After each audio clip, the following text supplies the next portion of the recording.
na humalizwa vitendo hivyo na maneno hayo kwa kutoa salamu. Hiyo ndiyo swala kisheria.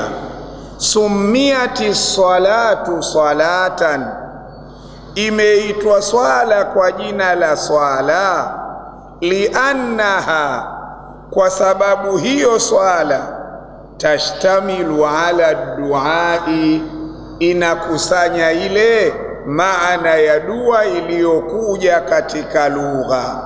Wali annahu, na kwa sababu ile dua, aljuz'ul ghalibu, ndiyo sehemu iliyoshinda na sehemu kubwa, fiha, ndani ya swala.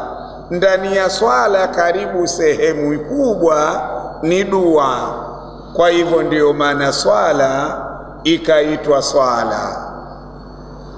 Itlaqan, kwa kuachilia, lismil juz'i ala alkulli, kwa kuachilia jina la sehemu kwa kukiita kitu chote, kama inavyoitwa suratul Baqara kwa sababu ndani yake zimetajwa kisa cha ng'ombe, ikaitwa suratu Ali Imran kwa sababu ndani yake imetajwa hao familia ya Ali Imran, imeitwa suratu Nisai kwa sababu ndani yake imetaja habari ya wanawake. Haimaanishi sura yote imetaja habari za wanawake, wala haimaanishi sura yote imetaja habari ya Imrani, wala haimaanishi sura yote imetaja habari ya ng'ombe. Lakini min dhikril juz'i, ni kaida ya kukitaja sehemu ambacho hicho sehemu yenyewe iko ndani ya hicho kitu. Wanasema min dhikril juz'i wa iradatil kulli. Tumefahamiana? Kwa hivyo tumefahamu swala kwa maana ya lugha, kwamba tutlaku kalimatu salati fi lughati al-arabiyya ala duai bi khairin. Qala Allahu ta'ala, wa salli alayhim inna salataka sakanun lahum. Haya maneno yamekuja katika surati Tauba aya ya 103 kwa tafsiri ud'u Allah lahum bil maghfira, muombe Mwenyezi Mungu, uwaombee wale watu ambao umekusanya zaka kutoka kwao, uwaombee msamaha.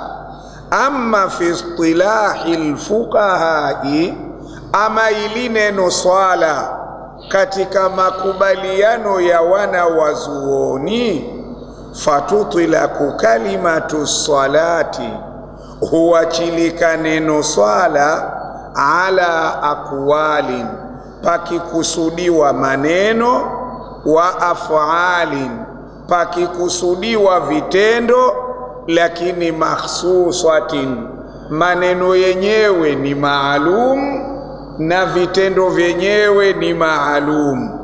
Vitendo na maneno hayo tuftatahu bitakbir, hufunguliwa kwa takbiratul ihram, wa tukhtatamu bitaslim, na uhitimishwa kwa kutolewa salamu. Summiati salatu, hiyo imeondoshwa hapo. Summiati salatu, imeitwa swala salatan, imeitwa swala kwa jina la swala, liannaha, kwa sababu hii swala, tashtamilu ala duai, inakusanya nini? Dua, au imeshikamana na dua. Waliannahu aljuz'ul ghalibu fiha, na kwa kuwa ile dua ndani ya swala ndiyo imechukua sehemu kubwa, na kwa maana hiyo ndiyo swala nayo ikaitwa swala. kwa sababu ndani ya swala sehemu kubwa ni dua, na swala kwa lugha ya Kiarabu maana yake ni dua. Tumefahamu kullu hizbin bima ladaihim, usishughulike, kila watu kwa kile chao huwa wanafurahi. Shafahamu, usishughulike wewe. Allah tabaraka wa taala siku ya kiyama yeye atakuwa hakim wa kumhukumu nani alikuwa katika haki na nani alikuwa katika batil. Maneno hayo yameingia kwa mnasaba wa msafara uliopita. Tunarudi katika darasa letu. Kwa hivyo swala imeitwa swala kwa sababu gani? Liannaha, kwa sababu hii swala tashtamilu ala duai, imeshikamana na dua ndani yake. Wali annahu, na kwa sababu hiyo dua aljuz'ul ghalibu fiha, ndiyo sehemu kubwa ndani ya swala. Ukifika ihdina sirata dua sawa, ihdina sirata almustaqima dua hiyo sawa.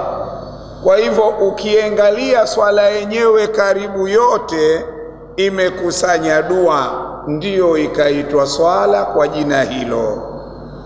Tayib, hukumuha, hukumu ya swala lisala, hukumu hikmatuha, hikma ya swala. Kwa nini Mungu amefaradhishwa sala? Kuna hikma gani? Kaa vizuri umuelewe, shekhe anatusomesha kuhusu swala, ili utakapokuwa unaswali ujue kwa nini Mungu kafaradhishwa swala. Waweza ukawa unajua toka nyuma ni wajibu kwa Muislamu kuswali, lakini kuna hikma gani katika kufaradhishwa swala? Ndio shekhe anatuambia hikmatuha, hikma za swala. Lisalati hikamun, swala ina hikma nyingi. Wa asrarun kathiratun, na swala ina siri nyingi. Nulakhisuha fima yali, lakini hizo asrar na hikam ambazo ni nyingi sisi tunazifanyia mulakhaswa, tunazifupiliza katika maelezo yafuatayo. Sawa?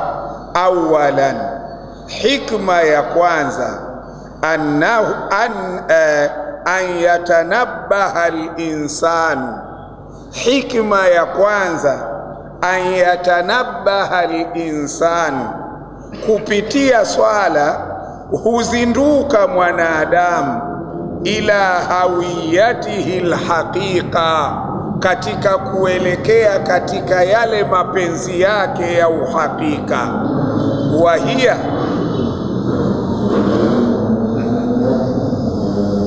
Wahia, na hayo mapenzi ya uhakika, annahu abdun, anatambua kwamba yeye mwanadamu abdun, ni mtumwa, mamlukun, aliyemilikiwa lillahi azza wa jalla. Hii hikma ya kwanza ikufahamishe wewe kwa kuamrishwa kuswali ujitambue kwamba wewe ni abdun, ni mtumwa, tena sio mtumwa uliokuwa huru, mamlukun, wewe unamilikiwa na Mwenyezi Mungu Subhanahu wa Ta'ala. Kwa hivyo swala imeletwa ikukumbushe katika hizi swala tano, kila wakati utakapofika wakati wa swala fulani, ile swala ikikumbushe baba hauko huru. Shafahamu, anakuita bwana wako. Hiyo hikma ya kwanza, kwamba swala ikukumbushe kila wakati wa swala unapokuja kwamba wewe ni abdun mamlukun lillahi azza wa jalla. Hiyo ni moja katika hikima zake. Thumma ndiyo an yadhilla, uyo mja huyo aendelee mutadhakiran laha, kuwa mwenye kuikumbuka swala, bihaithu kullama anisatuhu mashaghilu dunia, kwa namna ambayo kila anaposahaulishwa huyo mtumwa mashaghilu dunia, na mishughuliko ya dunia, wa alaqatuhu, na mafungamano yale ya dunia, bil akharina, yanayokufungamanisha na watu wengine, dunia ikawa imekuzoza, hadhihi alhaqiqa, yakakusahaulisha na uhakika huu, jaati salatu, hapo ndio unakuja wakati wa swala, fadhakaratuhu, ukamkumbusha huyo mja, min jadidin, kwa mara nyingine mpya, bi annahu abdun mamlukun lillahi azza wa jalla. Si unakwenda mkutanoni, si una harusi ya mwanao, hii si mambo ya kidunia. Dunia si imekuchukua, si una biashara zako. Inaweza ukawa umesahau, pakisemwa Allahu akbar, Allahu akbar, swala inakuja kukukumbusha pamoja na haya unayoyafanya, lakini wewe abdun mamlukun lillahi azza wa jalla, wewe ni mtumwa mmilikiwa tena wa Mwenyezi Mungu, anakuita wende ukamtumikie hivi sasa. Sijui hapo tumeelewa au nirudi tena? Awalan, hikma ya kwanza an yatanabbaha al-insanu, hikma ya kwanza ni kupata kuzinduka mwanadamu. Anazinduka katika lipi? Ila hawiyatihi alhaqiqa, kuelekea katika yale mapenzi yake ya uhakika. Mapenzi ya uhakika ni yepi? Wahia nayo annahu abdun mamlukun lillahi azza wa jalla. Swala inakukumbusha kwamba wewe ni mtumwa mmilikiwa, tena mtumwa wenyewe sio wa binadamu, ni mtumwa wa Mwenyezi Mungu, na bado uko katika milki yake. Thumma an yadhilla mudhakiran laha, kisha huyu mtu kwa kupitia swala abakie mwenye kuikumbuka hiyo swala, bihaithu kullama anisatuhu mashaghilu dunia, kwa namna ambayo ansatuhu mashaghilu dunia, kila akishahaulishwa mtu na ile mishughuliko ya dunia, wa alaqatuhu, na zile alaka za dunia, wa alaqatuhu, na zile alaka zake huyo mtu, bil akharina, na wenzake, hadhihi alhaqiqa, ikamsahaulisha uhakika huu wa kwamba yeye ni mtumwa, kwa sababu ana mshughuliko na wenzake, ana mafungamano na wenzake, mashaghili tele. Jaati salatu, hapo ndipo inapokuja swala. Inafanya nini? Jaati salatu fadhakaratuhu, inamkumbusha yule mtumwa yule, min jadidin, kwa mara nyingine mpya, bi annahu abdun mamlukin lillahi azza wa jalla. Hiyo hikma ya kwanza.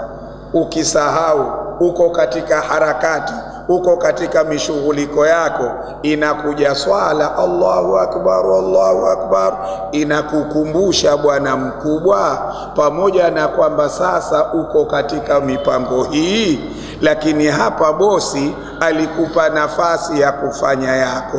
Hivi sasa anakuita ukatekeleze wajibu wake. Tumefahamiana? Hiyo sababu ya kwanza. Thanian, sababu ziko nyingi lakini shekhe kazifanyia mulakhasa. Thanian, sababu ya pili, an yastaqirra fi nafsi linsani. Hii swala imeletwa ili papate kuthibiti katika nafsi ya mwanadamu, annahu, ya kwamba la yujadu muinun, hawezi akapatikana msaidizi, wa mun'imun, hawezi akapatikana mneemeshaji, haqiqiyun, wa uhakika, illa Allah, isipokuwa Allah azza wa jalla. Swala imeletwa kukukumbusha kwamba usiwe ukafikiria labda biashara zako, labda mambo yako. Mwenye uhakika wa kukusaidia na kukushika mkono huwa Allahu tabaraka wa taala, ni Mwenyezi Mungu peke yake subhana. Ndio kila time ihdina sirata, iyyaka na'budu wa iyyaka nasta'in.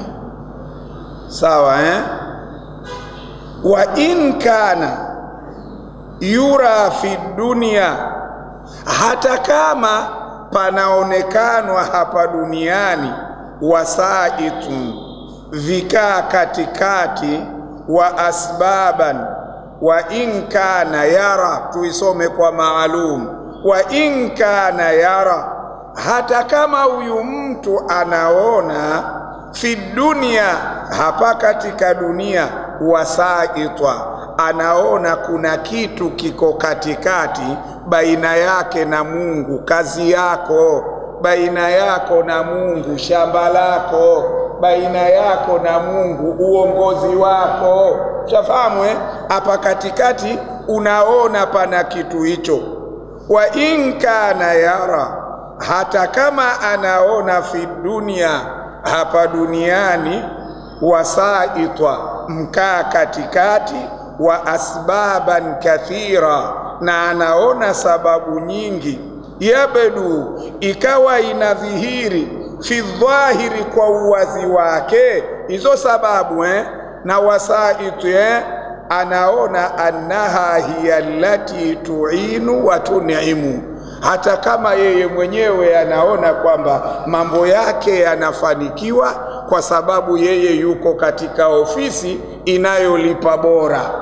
Shafahamu hata kama mwenyewe anaona hivyo, watuniimu, na anahisi kwamba maisha anayoneemeka ni kwa sababu ya ile kazi yake, ambayo kazi ndiyo iko katikati baina yake na Allah.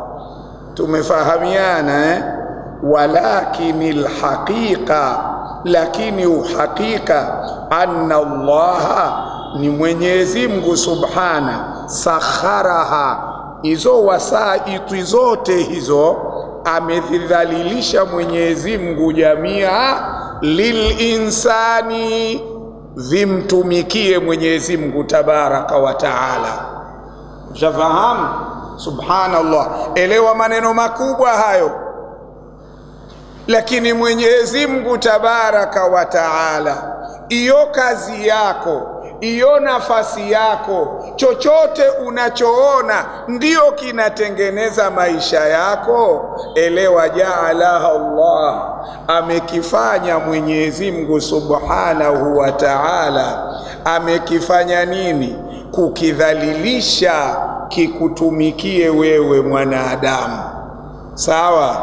Hivyo basi, fakullama ghafala al-insanu, kila mwanadamu anapoghafilika, akadhani cheo chake, akadhani biashara zake, akadhani watu wake, wastarhala, akajiachilia na kujipeleka ma'al wasaiti dunyawiya dhahira, pamoja na vile vikakati vya kilimwengu vya wazi.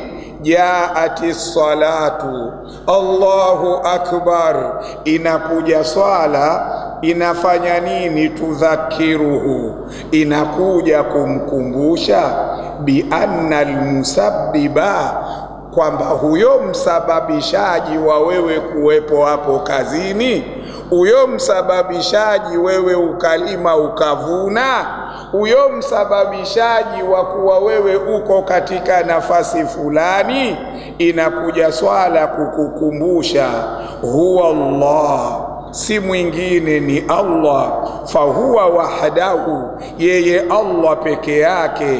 Almuin, yeye ndiyo mwenye kusaidia, yeye peke yake. Almun'im, yeye ndiyo mwenye kuneemesha, yeye peke yake. Allahu, ndiyo mwenye kuleta madhara, yeye peke yake. Annafi'u, yeye ndiyo mwenye kuleta manfaa, yeye peke yake. Almuhyi, ndiyo anayeleta uhai. Walmumitu, na yeye ndiyo anayefisha. Utakumbushwa haya na ibada ya swala. Kaileta Mungu ikukumbushe haya kama huyajui. Umefahamu?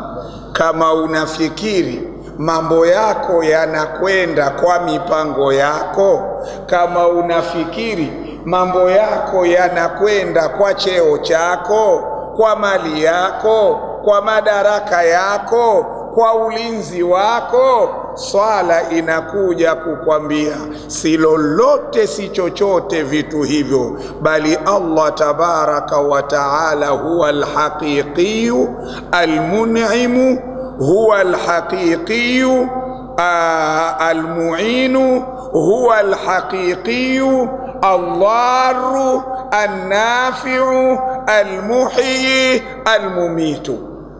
Hiyo ndiyo hikma ya kuletwa ibada ya swala. Kwa hivyo kama akili zako ziko sawa sawa, kumbe unaweza ukakaa ukasema alhamdulillah kwa kunijaalia Mwenyezi Mungu kutekeleza ibada ya swala.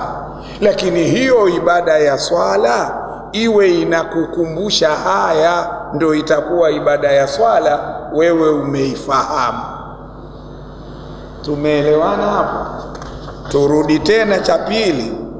Thaniyan, hikma ya pili, an yastaqirra fi nafsi linsani, ithibiti katika nafsi ya mwanadamu. Ithibiti nini?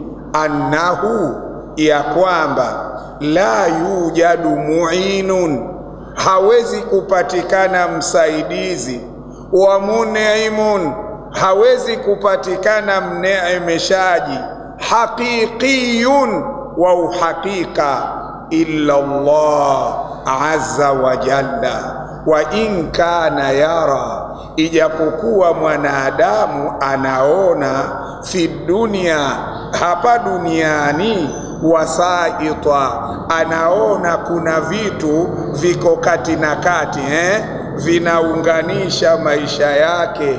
Wa asbaban kathira, anaona ziko sababu nyingi zinazoleta mafanikio katika maisha yake. Sawa? Yabdu fi dhahiri, vitu hivyo vinadhihiri kwa uwazi. Annaha, kwamba hivyo vitu hivyo, wasaitu hizo na asbabu, hiya allati tu'inu wa tun'imu, kwamba hivyo ndivyo vinavyotoa msaada na hivyo ndivyo vinavyoneemesha. Mwanadamu huona hivyo, Hilo ndivyo alivyo mwanadamu. Mwanadamu anaona vitu hivi ndio vinavyomsaidia. Tunafahamiana hapo? Anaona hivyo. Tayib, walakinil haqiqa, lakini uhakika wa mambo, anna Allah, ni Mwenyezi Mungu, sakharaha jamia, vyote hivyo amevidhalilisha Mwenyezi Mungu subhana lilinsani, kuvidhalilisha vimtumikie mwanadamu. Ukirudi katika Al-Baqara anasema subhana huwa alladhi khalaqa lakum ma fil ardi jamia, Mungu ni yule ambaye aliyewaumbia wanadamu vyote vilivyomo katika ardhi, ameviumba kwa maslahi yenu. Kama watu leo wanaingia kwenye migodi, hawakuwa na akili ya kujua migodi, isipokuwa Mungu amewaambia ma fil ardhi, vilivyomo katika ardhi. Kama leo watu wanatoa petroli katika bahari, wanatoa gesi leo, wanatoa wanavyotoa, elewa hivyo vyote amevidhalilisha Mwenyezi Mungu vimtumikie mwanadamu. Kwa hivyo mwanadamu kiuhakika hakuna kitu cha kumneemesha, hakuna kitu cha kumsaidia, hakuna kitu cha kumdhuru, hakuna kitu cha kumnufaisha isipokuwa Allah tabaraka wa taala. Tumefahamiana hapo Tayeb. Sasa ikiwa mwanadamu anahisi kwamba busara zake na hikma zake ndio zinazomsaidia, Allah anatuambia sio hivyo. Fakullama ghafala al-insanu, kila mwanadamu anapoghafilika akadhania mipango yake ndio inanyosha mambo, wastarsala, akaenda sambamba au akajipeleka ma'al wasaiti dunyawiya dhahira, pamoja na vile viunganishi au vikaakati vya kidunia vya dhahir, ikiwa ameelekea huko, jaati salatu, inakuja swala Waislamu, tudhakiruhu, inamkumbusha mwanadamu bi anna almusabbiba, mambo yako yote kama yamefanikiwa, aliyesababisha kufanikiwa kwake huwa Allah. Kinachokuja kukukumbusha hivyo ni swala. Kwa hivyo mtu asiyeswali hawezi kuwa na habari hizi, na ndiyo maana mara utamuona kwa mpiga bao, mara kabandika lihirizi, kwa sababu anaona mipango yake ndiyo inayomfikisha katika maendeleo yake. Umefahamu maalim? Tuko pamoja? Naomba tuhudhurie, shekhe katupa ilmu kubwa hapo. Kila mmoja wetu ajue kwa nini Mungu katuamrisha kuswali, hikma yake nini.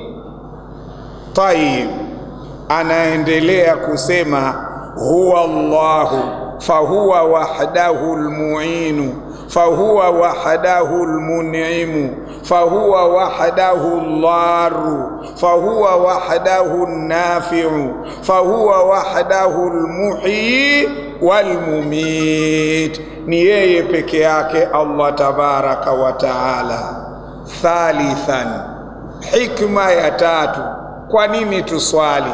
Kwa nini Mungu kaleta swala? Anasema an yattakhidha al-insanu minha sa'ata taubatin. Allah tabaraka wa taala amemletea mwanadamu ibada ya swala ili huyu mwanadamu aifanye hii swala wakati wake utakapofika iwe sa'ata taubatin, ni wakati wa kutubia kutokana na dhambi alizozifanya baina ya magharib na kufika Isha. Ikifika wakati wa Isha, Allah amekuwekea wakati huo utubie kutokana na madhambi yaliyotokea baina ya magharibi na Isha. Na ukiswali swala ya Isha, Mwenyezi Mungu kakuwekea swala ya asubhi uwe ni wakati wa kutubia. Kama umeteleza, baina ya isha na swala ya asubhi. Ukiswali swala ya asubhi, unakwenda sokoni huku na kule, macho yanaona mengi, Mungu kakuwekea dhuhuri, wakati huu uje kutubia yale uliyoyateleza baina ya asubhi na dhuhuri, kadhalika dhuhuri na alasiri. Hikma ya ngapi hiyo? Ya 3. Aliye na kitabu hizo hikma azihifadhi, aliyekuwa hana kitabu hizo hikma azihifadhi. Ukija ukaulizwa kwa nini Allah amefaradhisha kuswali, hikma yake nini, uijue ile hikma ya kwanza, uijue hikma ya pili, na hikma ya 3, an yatakhidha al-insanu minha, afanye mwanadamu katika hii swala saata taubatin, ni wakati wa toba, yatubu fiha, atakayetubia ndani ya hiyo swala, amma yakunu qad iqtarafahu min al-athami, kutokana na yale yaliyokuwa ameyachuma katika madhambi. Idhil insanu, kwa vile mwanadamu, mu'radun fi saati yaumihi wa lailihi likathirin min almaasi, kwa vile mwanadamu katika masaa ya usiku na mchana, imekuja kwa shadda muarridh, re na kisra, ndio mwalimu, re na kisra inafata, hiyo shadda iko juu iko chini ya hiyo kisra, muarradh.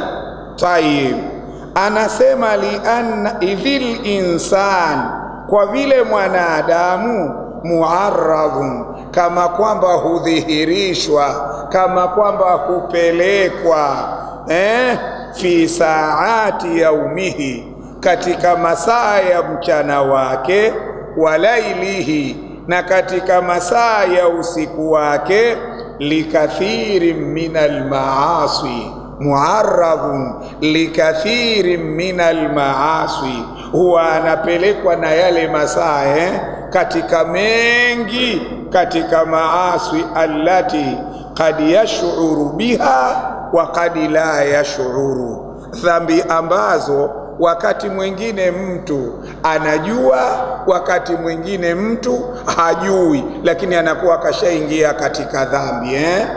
Shafahamu? Wakati mwingine mtu anaingia katika dhambi hali ya kuwa anajua, wakati mwingine anaingia katika dhambi bila ya kujua. Fatakunu salatuhu, itakuwa swala yake, almutakarriratu, yenye kurejea rejea, dhuhuri hiyo, lasiri hiyo, magharibi hiyo, isha hiyo, subhi hiyo, baina alhin wal akhar, baina ya wakati na mwingine, inakuja swala. Faida yake nini? Hikma yake nini? Tathiran lahu, inakuja kumtaharisha mswaliji yule, min tilka almaasi wal auzar, kutokana na yale maasi na madhambi, swala inakuja kumtakasa. Tunafahamiana? Swala inakuja kumtakasa. Waqad awdaha Rasulullah, na hili ameliweka wazi Bwana Mtume sallama, dhalika fil hadithi alladhi rawahu Muslim, katika hadithi aliyoirawi Imam Muslim 668 katika sahihi yake, an Jabir bin Abdullah radhiyallahu anhu qala qala Rasulullah sallallahu alayhi wasallam, amesema mtukufu wa daraja, mathalu salawati al-khamsi, mfano wa swala 5, kama thali naharin, kama mfano wa mto, jarin, wenye kutembea, ghamrin, wenye maji mingi, ala babi ahadikum, mto huo wenye maji mingi, maji yenye kutembea, yanapita mbele ya mlango wa mmoja wenu, yanapita mbele ya mlango wa mmoja wenu, kama kwamba kila mtu nyumbani kwake kuna mto unapita mbele ya nyumba yake. Sasa huyu mwenye nyumba yaghtasilu minhu kulla yaumin, akawa anakoga huyu mtu katika kila siku 5 maratin, anakoga mara 5. Qala al-Hasan, anasema mwana wa zuoni al-Hasan, wama yubqi dhalika minad-darani, unafikiri akikoga mtu mara 5 katika mto wenye maji mengi yasiyochafuka, kwa siku anakoga mara 5, unadhania kwamba huyu mtu atabakiwa na taka? Jawabu lake linakuwaje? Hawezi kubakiwa na taka Basi mtu anayeswali swala 5, maana yake na yeye akizikamilisha swala 5, huyu mtu siku hiyo habakiwi na dhambi.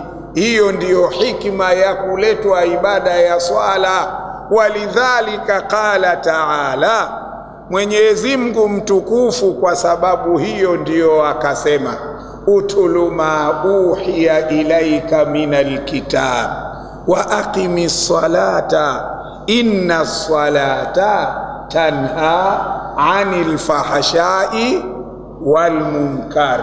Kwa nini? Wala dhikrullahi akbar.